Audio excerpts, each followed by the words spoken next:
2024년 12월 30일 월요일 새벽입니다. 하나님의 말씀은 창세기 22장 9절에서 19절까지입니다. 하나님이 그에게 일러주신 곳에 이른지라. 이 아브라함이 그곳에 제단을 쌓고 나무를 벌려놓고 그의 아들 이삭을 결박하여 제단 나무 위에 놓고 손을 내밀어 칼을 잡고 그 아들을 잡으려 하니 여호와의 사자가 하늘에서부터 그를 불러 이르시되 아브라함아 아브라함아 하시는지라. 아브라함이 이르되 내가 여기 있나이다 하매 사자가 이르시되 그 아이에게 내 손을 대지 말라. 그에게 아무 일도 하지 말라. 내가 내 아들 내 독자까지도 내게 아끼지 아니하였으니 내가 이제야 내가 하나님을 경외하는 줄을 아노라. 아브라함이 눈을 들어 살펴본즉 한 순양이 뒤에 있는데 뿔이 수풀에 걸려 있는지라. 아브라함이 가서 그 순양을 가져다가 아들을 대신하여 번제로 드렸더라. 아브라함이 그 땅 이름을 여호와 이레라 하였으므로 오늘날까지 사람들이 이르기를 여호와의 산에서 준비되리라 하더라. 여호와의 사자가 하늘에서부터 두 번째 아브라함을 불러 이르시되 여호와께서 이르시기를 내가 나를 가리켜 맹세하노니 내가 이같이 행하여 내 아들 내 독자도 아끼지 아니하였은즉 내가 내게 큰 복을 주고 내 씨가 크게 번성하여 하늘의 별과 같고 바닷가의 모래와 같게 하리니 내 씨가 그 대적의 성문을 차지하리라.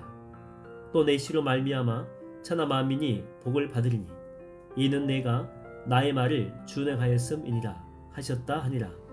이 아브라함이 그의 종들에게로 돌아가서 함께 떠나 브엘세바에 이르러 거기 거주하였더라. 하나님 말씀을 증거하겠습니다. 하나님은 우리에게 축복을 약속을 해주죠. 그러나 그걸 얻기 위해서는 시험, 이 테스트를 통과해야만 됩니다. 시험의 종류는 다 다르죠. 왜냐하면 어떤 사람한테는 그것이 시험, 테스트가 될 수 있지만 어떤 사람에게는 시험까지도 아니고 간단한 일로 여겨질 수가 있기 때문이죠. 그러므로 주님이 시험을 하실 때는 각자가 가지고 있는 그 연약함이 시험의 대상이 됩니다. 아킬레스건이라고 하죠. 물질이 연약하면 물질로 시험하시고 또 사람과의 관계가 약점이 있다면 또 관계로, 또 건강으로 할 수도 있고 또 명예를 위해 살아가는 사람에게는 명예로 시험합니다. 여러분, 아브라함에게 가장 연약한 부분은 무엇이었을까요? 자식입니다. 자식. 100세에 낳은 독자. 그야말로 자신의 분신이다라고 볼 수 있죠. 아브라함의 가장 연약한 부분이라고 할 수 있습니다. 이 복음서를 이렇게 보게 되면 한 부자 청년이 오게 됩니다. 부자라고 하는 걸 봐서 이렇게 돈이 많은 거죠. 이 부자 청년은요, 예수님의 제자가 되길 원했습니다. 그렇다면 이 부자 청년의 아킬레스건은 무엇입니까? 물질이었죠, 물질. 그래서 주님은 그것을 이렇게 도전합니다. 그걸 내려놓고 나를 따르라고 이야기하죠. 절대 쉽지 않습니다. 여러분, 하나님의 약속을 받은 사람은 참 많이 있습니다. 그러나 그 약속을 이루어내는 사람은 적죠. 왜냐하면 주님의 테스트를 받고 포기하는 사람들이 많기 때문에 그렇습니다. 혹자는 그러면 이렇게 이야기합니다. 하나님이 축복 주지 않으려고 이런 내게 어려운 시험을 주셨다라고 그렇게 이야기합니다. 그런데 그게 아닙니다. 우리가 이 조선소를 이렇게 보게 되면 배가 완성이 되지 않습니까? 바로 그러면 사람들을 태우고 운항합니까? 그렇지 않습니다. 수만 가지 테스트를 거치죠. 배를 흔들어 보기도 하고 또 압력을 높여가지고 물을 강제로 집어넣기도 합니다. 또 이 강한 바람을 불게 해서 배를 좌우로 요동치게도 만들죠. 그러면 배 입장에서는 나를 항해하지 못하게 하려고 이런다. 이럴 수 있겠죠. 그러나 이런 시험의 목적이 무엇입니까? 실제로 그런 불편한 환경을 이겨내야지만이, 이런 테스트를 견뎌내야지만이 태평양도 건너고 대서양도 건널 수 있기 때문이죠. 이 테스트를 통과하지 못했는데 태평양을 향해서 항해를 나아간다라고 하는 것은 태평양 여행이라고 하는 그 축복이 아니에요. 그거는 재앙이다라고 하는 것입니다. 하나님이 우리를 테스트하는 이유는요, 하나님이 주실 축복을 받은 상태, 그걸 보는 거예요. 이런 그릇이 될 수 있는지 보는 것입니다. 자칫 이 복이라고 좋아서 받았는데 그게 저주가 될 수 있기 때문이죠. 예전에 많은 사람들이 기도원에 들어가서 금식 기도를 참 은혜롭게 한 다음에 이렇게 죽으로 그 다음에 이게 몸을 살살 이렇게 달래야 되지 않습니까? 딱딱한 음식을 먹기 전에 위를 조금씩 달래서 다시 이렇게 음식을 먹을 수 있는 그런 준비를 하는 거죠.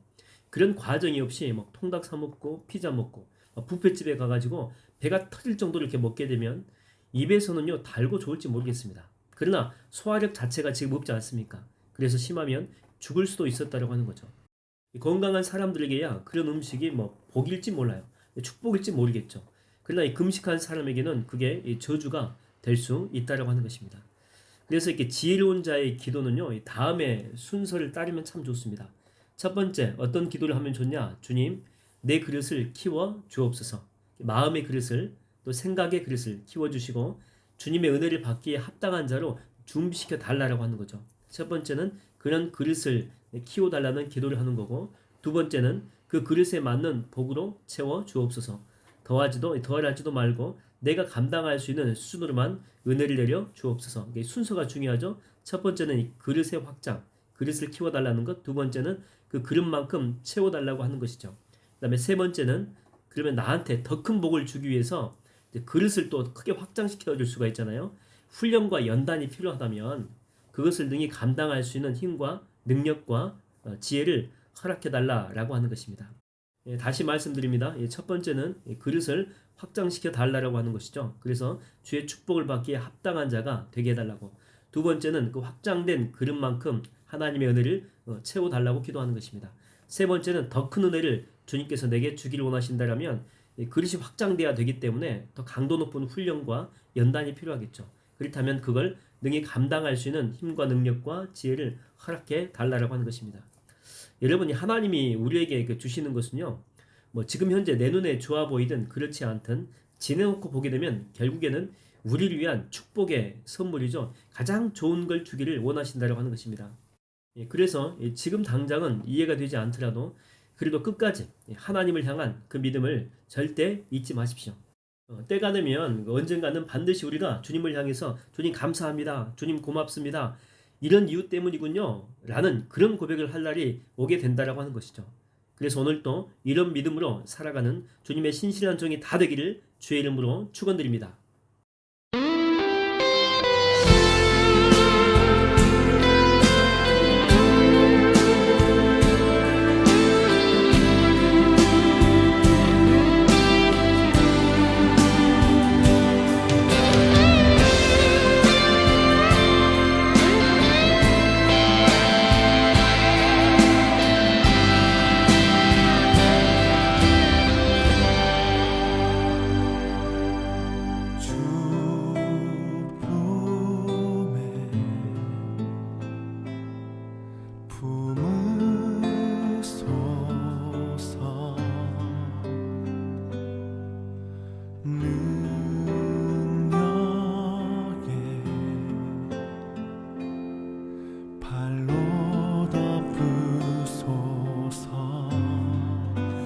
거친 파도 날 향해 와도 주와 함께 날아오르리. 폭풍 가운데 나의 영혼 잠잠하게 주를 보리라.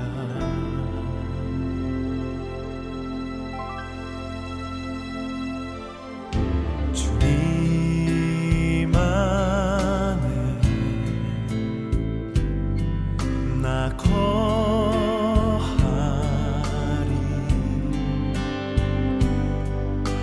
주 능력 나 잠잠히 믿네. 거친 파도 날 향해 와도 주와 함께 날아오르리. 폭풍 가운데 나의 영혼 잠잠하게 주를 보리라. 거친 파도 날 향해 와도 주와 함께 날아오르리.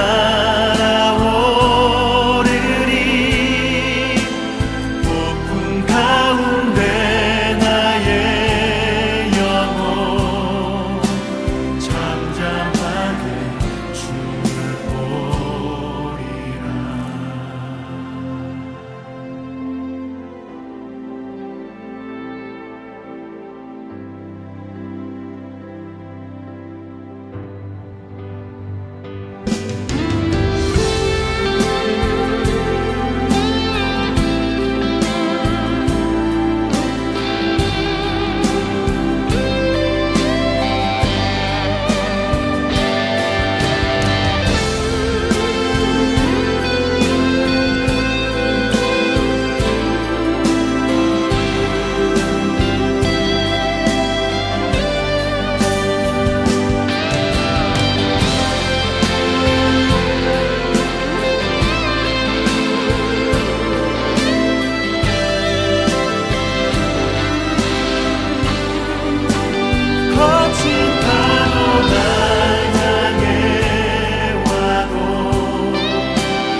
주와 함께 날아오르리.